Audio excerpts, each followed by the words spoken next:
فرمای جناب نبی کریم صلی الله علیه و آله وسلم چې کله د دین دعوت د اسلام پرچار د لا اله الا الله आवाज او صدا کله بلند کړه د خلکو کورونو د دین داخل شو. مسلمانان ورځ تر ورځې زیاتېدل. د اولنا د دوانو جهانو سردار آقای نامدار حضرت محمد صلی الله علیه و آله وسلم داغه دشمنان او مخالفین د ابتدا نه موجود لکه ابو جهل او دارنګ نور سرداران د مشرکینو دا جناب نبی کریم صلی الله علیه وسلم مخالف دغه وخت پوری حضرت عمر رضی الله تعالی عنہ ایمان نه دراوړي. مشرکینو یو مشوره وکړه، راټول شو په یو ځای کې، خپل میز کې دا میټینګ کو مشوره وکړه چې دا کم د عبد الله زوی دی حضرت محمد صلی الله علیه و آله وسلم خلق د دین نه اړي بی دینه کوي. دغه په ذریعہ باندې کور په کور داغه پیروکار پیدا شو، داغه منون کې پاغه باندې ایمان راوړون کې خلق ورځ تر ورځې سیوا کیږي. دا د ابتدانا دا ترتیب روان دی چې د دین مخالفین با په هر وخت کې موجودي. دغه مشرکین او سرداران دا راټول شو او مشوره په دې خبره باندې وکړه چې دې خبرې نور څه حل نشته. خدا کم کچ دعوت چلی د نبوت دعوی کړی دا او خلق بل دین ته اړي، دین اسلام ته اړي. نو زه لپاره حل دا دی چې دا بس د مخې نه لرې شي. دا نعوذ بالله قتل کو بس دا مسلې به مونږ ته ختم شي. زمونږ د دې خدایانو بد چې وي د یو خدای آواز کوي او د باقي خدایان یادوي چې دا کار نشي کولی. محترمو دی مشرکین وی زمونږ دی بوتانو خدایانو د دې بد وي، نو لہذا داسې کس د مخ نه لرې کول پکار دي او انعام جاری کو. چا چې د دې د عبد الله د زوی د حضرت محمد صلی الله علیه و آله وسلم د سر قلم کو نو سلو خان باغ ته انعام ورکو. دا د مشرکینو سردارانو اعلان وکړو. حضرت عمر فاروق رضی الله عنه دغه وخت پورې ایمان نه راوړی، را پاسېد او وی چې زبدا کار وکم. مشرکینو د ټول شاباشي ورک وته وی چې ستانه بغیر بل څوک نشي کولی. ځکه حضرت عمر فاروق رضی الله تعالی عنہ د داسې قبیلې سره تعلق و، د عادی قبیلې سره تعلق و. فرمای دا ډیر بهادر خلکو، ډیر زړور خلکو. حضرت عمر فاروق رضی الله تعالی عنہ روان شو، تورې په لاس کې واغستا او په دقه اراده باندې روان دی چې زم د دوانو جهانو سردار چا چې د نبوت دعوه کړې ده دا به قتل کم. په دې قتل په اراده روان دی. فرمای پلار کې وتا سعد بن ابي وقاص رضی الله تعالی عنہ مخله ورغی ته پوښت کې عمر چرته رواني وته وی زخو روانم په داسې اراده باندې او دا ځکاري لګي تم مسلمان شوی، تم دغه دین ته وړېدلې. سعد بن ابي وقاص رضی الله تعالی عنہ تو فرمایل او ما اسلام قبول کړی دی، مام کلمه د شهادت ویلی ده، لا اله الا الله محمد رسول الله اقرار مې کړی دی او په دې مې ایمان او یقین دی. دواړو تورې راوار کړې، مقابله شروع شوه، په یو بل باندې حملې وکړې. حضرت سعد بن ابي وقاص رضی الله تعالی عنہ ته ستا خور او ستا اوښې دا مسلمانان شوي دي. د چې دا خبره واورېده کور کې زما خورم هغه دین ته وړېدلې ده، په دې خبرو د ډېر قار ورغی. هغې عقل ته پرېښودو روان شه په منډه منډه د خور کور ته ورغی. فاطمه بنت خطاب رضی الله تعالی عنها ور ورته وټکه ور بند دی چې غوږ یې کېښود. دغه وخت وکره یو قاري چې قرآن ورته ورته حضرت حباب رضی الله تعالی عنہ صحابي دی. دې ښځه خاوند ته قرآن ښی لګیا دي چې کله ور وټکېده نو دا خورې پوه شو چې زما ورور دی عمر رضی الله تعالی عنہ عمر دی. راغی نو د خپل معلم چانه چې قرآن زده کوي صحابي دته وایي دنه کمره کې پټ شه، هسې نه تا ته نقصان درونه رسوي، تا نه خو مونږ دین زده کوو، تا نه قرآن زده کوو، هسې نه په تا ګزارونه کی او ستا باندې ګزار کول دا نشو برداشت کولی. که په مونږ ګزارو کې خیر دی، مونږ د مړه کې خیر دی، خو په تا باندې ګزار ګوره نشو برداشت کولی. ځکه ته زموږ استاد یې، ته موږ ته قرآن ښې، موږ ته د الله دین ښې. بهرحال محترمو چې کله ور ورته کولاو کو نو چې راننوته ړومبې په حضرت عمر رضی الله عنه په خپل خور باندې ګزار وکړو. دومره تیز ګزار یې پې وکړو چې په مخ یې وینې شو، دومره تیز ګزار و. ورته وایي زه خبر شوی ما چې تا دین بدل کړی. هغه ورته وایي آو ما دین بدل کړی، دین اسلام ته وړېدلی م. د بت پرستۍ او د شرک نه مې توبه ایستې ده او دین اسلام مې قبول کړی دی. د الله په پیغمبر آخري پیغمبر باندې مې ایمان راوړی دی. لا اله الا الله محمد رسول الله اقرار مې کړی دی.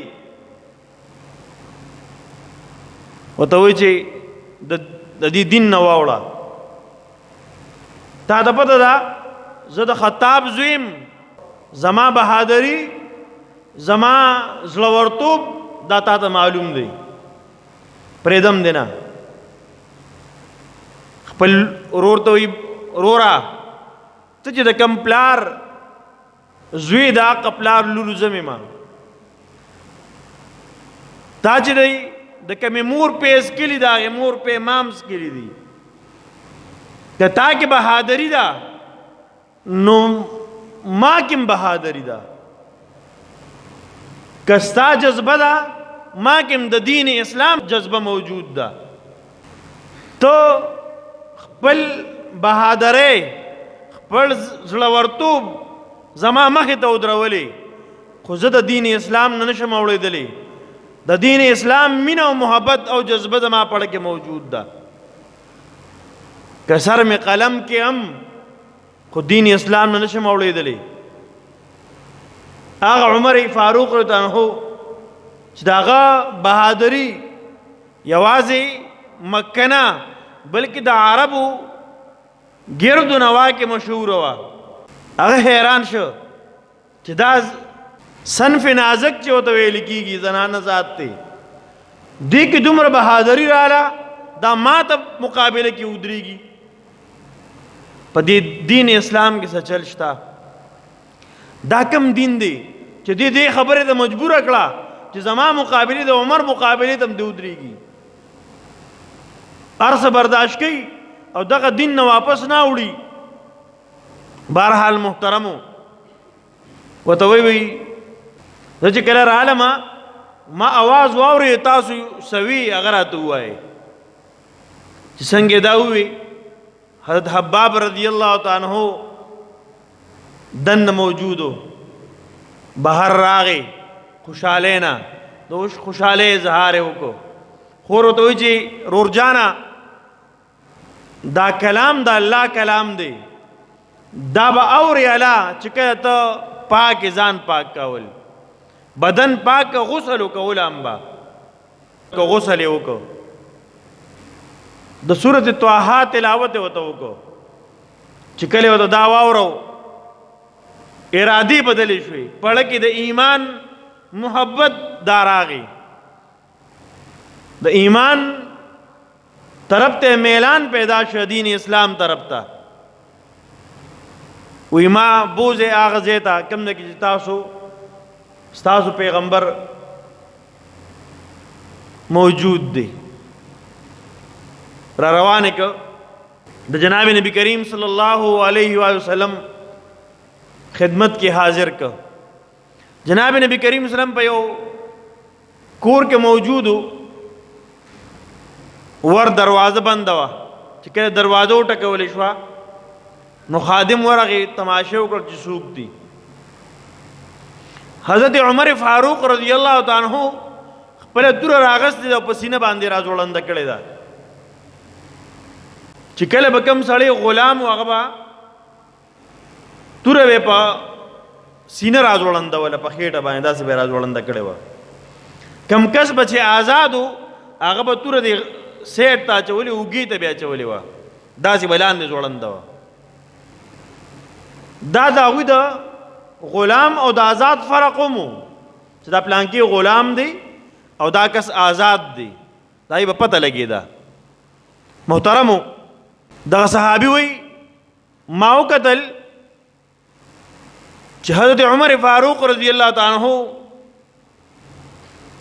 تور په خېټه باندې او پسینه باندې راځوړند کړي دا په دې ذریعے سره دا پیغام ورکو چې د الله رسوله ز تعالی راغلم ګوره غلام راغلم ستا غلامم آزاد نیمه ماننا ستا د غلامه اراده کړی دا محترمو فرمای جناب نبی کریم صلی الله علیه وسلم ته ویل شو چې عمر راغی بای صحابه کرامو خیال داو چې جناب نبی کریم صلی الله علیه وسلم مقابله لبراغلی نو اراده دا وکړه چې مونږ به مقابله وکړو جناب نبی کریم صلی الله علیه وسلم فرمای را پرې دې ماتا که په خنیت راغلی خیر به ته ملاویږي او که په بد نیت باندې راغلی دا کومه تور چې وسره د پدی به وتا جواب ملاویږي عمر فاروق ته راغی د جناب نبی کریم صلی الله علیه و آله وسلم خدمت کې دوان لاسونه وته کلاو کړه